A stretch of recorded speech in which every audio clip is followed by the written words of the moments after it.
Back everyone, history buffs who want to find out about their ancestors who fought in the Civil War now have a new resource to help them. WCBI's Chad Groening has more.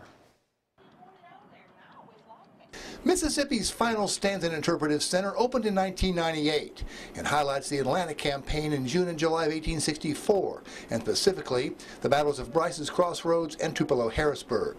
Edwina Carpenter is director of the center. The National Park Service has marked, of course, the Battle of Tupelo's site and the Battle of Bryce's site, and then we've been very fortunate through our Battlefield Commission's efforts and the Civil War Trust to be able to expand our battlefield into 1,500 acres at Bryce's Crossroads and a 12-acre site in Tupelo at the Tupelo-Harrisburg battlefield site.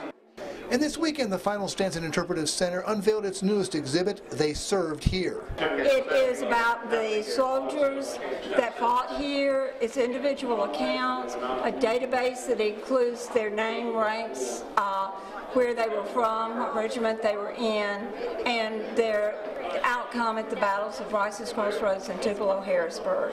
And two authors and historians were on hand representing both sides of the conflict. Brian Steele Wills has written several books on the war, and specifically on General Nathan Bedford Forrest, the controversial commander of the Confederate forces. He had an innate capability of understanding terrain and weather and psychology. He really understood how to confront opponents and use his intimidating personality, because he did have an intimidating personality, especially he continued to develop that in the war.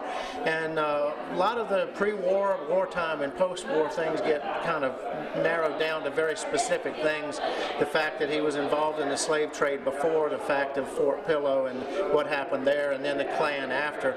Of course, he didn't start the Klan, he became a member of the Klan. I said he didn't found the Klan, it found him. And it was part of that post-war politics. It's a lot more complicated than we have time to talk about.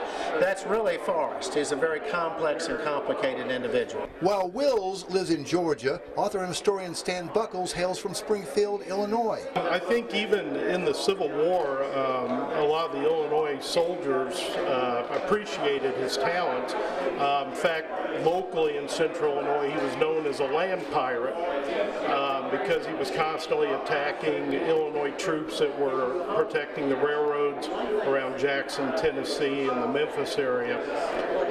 So he was very much known as a threat to the Illinois troops. Yeah, they were definitely afraid of being captured by his army. That is why General Sherman made defeating Forrest such a priority. Chad Groening, WCBI News, Baldwin.